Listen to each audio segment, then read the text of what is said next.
Welcome back to Scrapbooks Made Easy with Beth. Today I'm going to show you a super simple page just by making a couple of cuts. So I'm using the Happy Hauntings, which is new by Creative Memories. And I've got some stickers here and some embellishments. I'm not sure if I'm going to use the stickers, but I am going to use the embellishments. So the first thing I am going to do is take this sheet here. It's got some hats and some pumpkins and gourds. And I am going to cut this sheet, and I want this to be 6 inches. So I am going to cut it right at 6 inches. And now I have this other half I can use. So this will be the first part of my page. And now I'm going to take what's left over here, and I'm going to take the spiderweb punch, which is also new. And I'm actually going to use the back of this. So with these punches, you use the black mark here, and that's where your paper gets lined up. So once my paper is lined up with that black mark, then you line up the web and cover up the blue. That's how all of our punches work. They stand alone.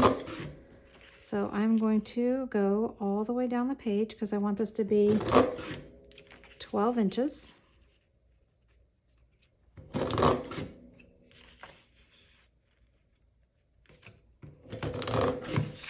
All right, and then with this particular punch, it doesn't cut it off the end. So it's as long as you want it. But I only want this to be about 1.5 inches or so. So I am going to cut this, and this is wide, so you have to take that into consideration. Actually, I'm going to make it 1.25 inches. So you've got 1.25 inches there, which is this line here. So I line up the top of the web to that. And cut. Now I have this page to use for something else. All right, so the next thing I want to do, this is actually going to go in that order. So the next thing I want to do is cut my orange. And remember, this was 6 inches. So I am going to cut my orange 2 inches. So this is a new color that's called pumpkin. So I'm going to cut that at 2 inches, and then I'll use the rest for mats. And then I've chosen this mirrored paper. So with this, I want to cut this at 1.25 inches. So again, 1 inch and then 1/4. I love the lines that go on that, so I have that all measured out for me. So that's 1.25 inches. So it'll actually go like this. And now I'm going to use a scrap with the spider web and the bats on the other side. And this one,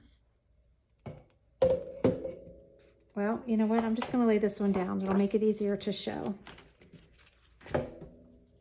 So since I've cut all of these, what I like to do is take another sheet of paper just to measure so it's going to fit, or you can do it right on a 12 by 12 page. But you can see these two do make up a 12 by 12 page, so that's good to know. And then, since I know that now, I can take any scrap and just cut it. So I'll cut 2 pieces off of this, or 3, let's do 3. And then you turn this paper over and I mend it together. So this is a great way to save paper, especially if you only have a couple sheets of something that you really, really love. Then I'm just going to take my tape runner and I'm going to adhere these 2 pages together.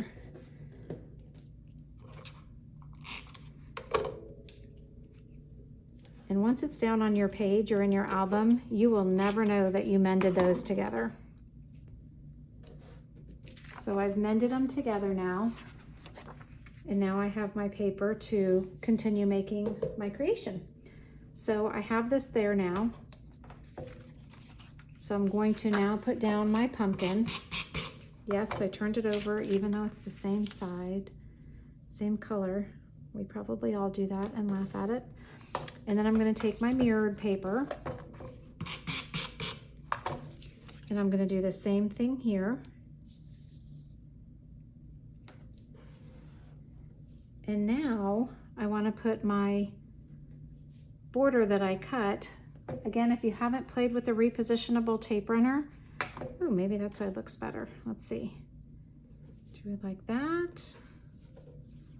Or do we like that? I think I like the orange. Going with the orange. Wasn't the plan, but so the repositional tape runner, you don't have to worry that there's holes in it. It is not stuck to my table. It is like magic. People always say, how does it work? I'm like, I don't care. I just know that it does and I love it. So I'm going to put that right up against that piece right there. And that's the beauty of it. If you stick it down wrong, you can pull it right back up and eventually it does stay down forever. So there is my simple page. Now what I will do is use some of the leftovers.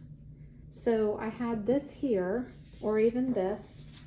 So now I will reuse that, but I will use the other side. And I am going to cut me a mat. This is 6 inches long, or 12 inches long, sorry. And it's just about 4.5 inches, which I like to make my mats 4.5 by 6.5. So I'm going to cut this. So that's 4.5, turn that over. And now I have 6.5. So you could just make that your mat if you wanted to. Put a mat there and a mat there. Or you can't turn that one over because it's the other side of that. Or you could just take your orange. So I'm going to do the same thing. I'm going to cut it at 4.5. Actually, I'm going to cut this one 4. So I'll make this bottom one 4 by 6. So there's my 4. And now I'm going to make this one 6. So all my mats I either make 4.5 by 6.5 or 4 by 6. So then if you wanted a different color, you could put that there. And now I still have this right here, and this is where I would pull in maybe 1 or 2 of, like that might be a little too much since they're both webs. So I might pull in something like that. Oh, I like that one. You could put that one on there. You could put that one on there, or this would be a great time to pull out the Border Maker cartridge and make something with the Border Maker. So that's pretty too. And then you're gonna throw a couple photos on, and you even have room to put one on there. I've made this page before and used it in my album, and that's what it looked like when I did that one. So just to give you an idea of a couple different pages, but super simple. Again, this is using the Happy Hauntings and the new pumpkin cardstock. So I hope you like it, and I hope you have fun. Thanks for tuning in.